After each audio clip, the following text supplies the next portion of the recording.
मध्य प्रदेश में सिद्धि जिले के सरेठी ग्राम पंचायत के खंडोटोला गांव में मुख्य रूप से बैगा जनजाति रहती है। ये कमजोर जनजातियों के वर्ग में शामिल है। गांव में बिजली, सड़क समेत तमाम बुनियादी सुविधाओं का अभाव है।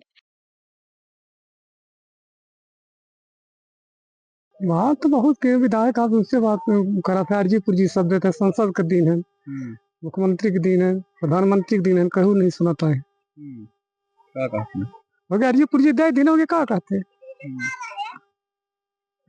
कई किलोमीटर पैदल चले कर यहाँ से कम 10 किलोमीटर खमघाटी जाता पहुँचे। रोड सर हमको 3 पुरखा हो गए, हमारे बाबा दाई भी चले गए हैं, माता पिता जा रहे हैं, 50-55 साल के हम लोग हो गए हैं। और चुनाव समय में आते हैं बड्डे बड्डे उज्जा कुर्ता पजामा पहन कर आते हैं, वोट दो, रोड देंगे, लाइट देंगे, फिर इसके बाद कोई भी नहीं लौटता है इधर तक। गांव में एक प्राथमिक स्कूल है। स्कूल पूरा करने के बाद बच्चे या तो पढ़ाई छोड़ देते हैं या आगे की शिक्षा के लिए पैदल लंबी दूरी तय करते हैं। सरकार की योजना यहाँ तक पहुँची है? का पहुँची है? कुछ नहीं है। आवास आवा है, लाडी बहनी आवा है, गल्ला मिला था या का मिला था। जब रोड या वो लाइट नहीं है तो कुछ व्यवस्था नहीं है। बार बार चाहे पूछो, चाहे एक बार पूछो। लड़कियां की पढ़ाई लिखाई कुछ नहीं हो रहा। 5वीं से 1 से 5वीं तक पढ़े लड़का बच्चा हो गया। सब परेशानी है, जिंदगी भर की है। जब से हम जाने लायक भय हो से परेशानी है या कुछ की व्यवस्था नहीं है। टीचर बताते हैं कि हर रोज और खासकर बरसात में स्कूल आना कितना मुश्किल है। रोड में कोई सुधार नहीं सर जी, वही पानी, चाहे बरसात भी हो, चाहे ठंडी भी हो, चाहे बाढ़ भी रहे, तो भी आना जाना पड़ता है। अब कहीं कहीं छट के गिर भी जाता है आदमी। जी हाँ सर। आप कैसे आते हैं? हम बाइक से आते हैं। जी हाँ। बरसात में भी आना पड़ता है सर। अब जैसे ज्यादा नदी तो नहीं आता है, लेकिन अगर जैसे इतना पानी है तो किनारे से निकाल लेते हैं धीरे धीरे, नहीं फिर कहीं पैदल चल के निकालना पड़ता है।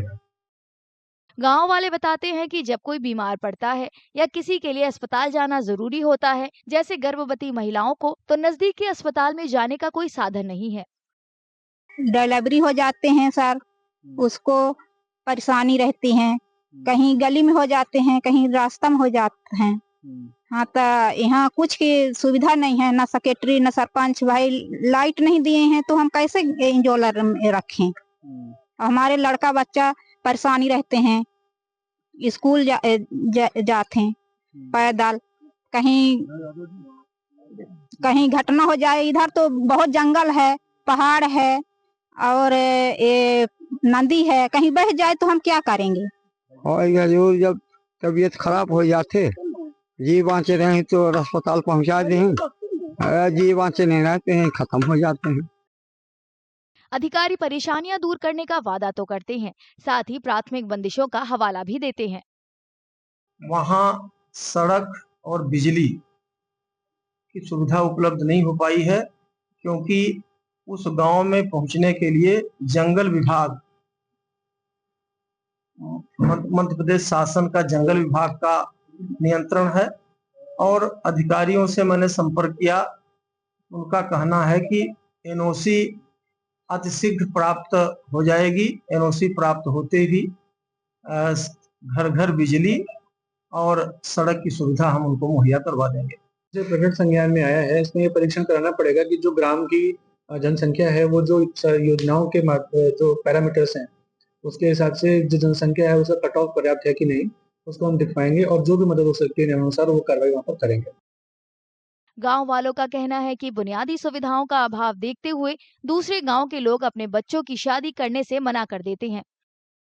शादी वाले को अब लड़का बूढ़ा लगा, बिटिया बूढ़ा लगा के शादी करी हैं? कहीं उनके गांव में तो अंधेरा है, बिटिया शादी नहीं कराती हैं? प्रशासन ने भरोसा दिया कि जल्द हालात सुधरेंगे, लेकिन गांव वालों को यकीन नहीं है। वे कहते हैं जब वाकई विकास नजर आएगा तभी उन्हें भरोसा होगा।